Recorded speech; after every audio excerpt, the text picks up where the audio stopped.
विदेश का या परदेश का कोई व्यक्ति चमत्कार के ऊपर आश्चर्य करे तो समझ में आता है, लेकिन इस भारत भूमि पे पैदा हुआ व्यक्ति, इस देश की संस्कृति में पला बड़ा व्यक्ति, इस देश की मिट्टी को जानने वाला व्यक्ति अगर चमत्कार के ऊपर प्रश्न उठाता है तो या तो वो महामूर्ख है, या सनातन संस्कृति विरोधी है, या वो चीज़ों को समझना चाहता ही नहीं है। ये देश की मिट्टी चमत्कारों से भरी हुई है।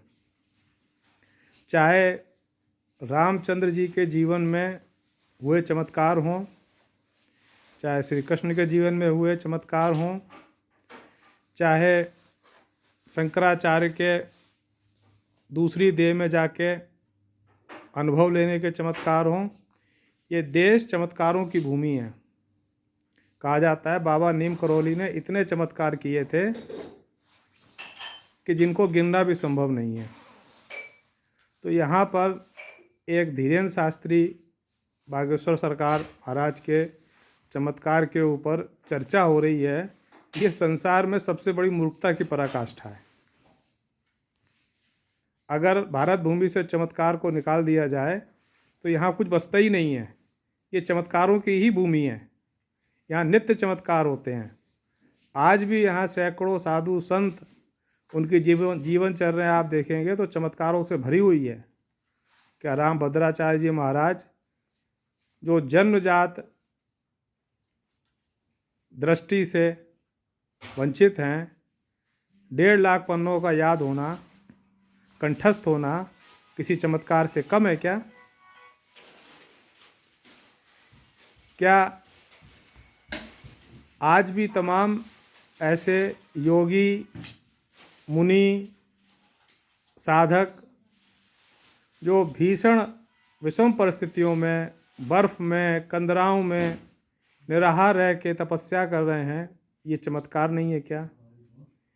योग के माध्यम से असाध्य रोगों को दूर करने का जो प्रोसेस है, जिसमें बाबा रामदेव का इतना नाम है, क्या वो चमत्कार से कम है क्या? तो एक व्यक्ति को लेकर इतनी बड़ी बहस होना, इतनी डिबेट होना और प्रश्न उठाना, ये तो महामूर्खता है। ये एंकर भी मूर्ख हैं। ये जो इसको बड़े ध्यान से बैठ के अलर्ट मोड में बैठ के जो दर्शक सुन रहे हैं, वो भी मुझे लगता है कि उनको अज्ञानता ही है कि ऐसी स्वाभाविक चीज़ के ऊपर डिबेट जो हो रही है उसको सुन रहे हैं। सिकंदर लोदी ने कबीरदास को कितनी बार डुबोने का, कितनी बार मारने का प्रयास किया, लेकिन उनके चमत्कार थे जिनके कारण सिकंदर लोदी भी कबीरदास के सामने नतमस्तक हुआ। गुरु नानक देव के जीवन के हजारों चमत्कार थे। मलूक दास के जीवन के हजारों चमत्कार थे। रैदास जी ने अपनी कठौती से गंगा में डूबी हुई अंगूठी को, आभूषण को निकाल दिया, तो ये भी चमत्कार था। ये सब असत्य है क्या?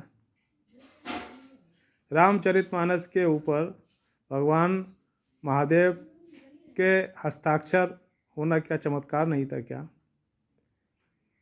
अकबर जैसे बर्बर और धर्मांध व्यक्ति का बाद में चमत्कारों की इस भूमि पर, चमत्कारों से सामना पड़ने पर इस भूमि के सामने नतमस्तक हो जाना क्या चमत्कार नहीं था क्या? ये सब स्वाभाविक प्रश्न हैं और इस पर हम कम से कम सनातनियों को बुद्धिमान होना चाहिए और विचार करना चाहिए। और ये मूर्ख और घृणा से भरे हुए एजेंडा वाले जो मीडिया हैं, इनकी छिछली पत्रकारिता में अपना समय व्यर्थ नहीं करना चाहिए। जय श्री राधे।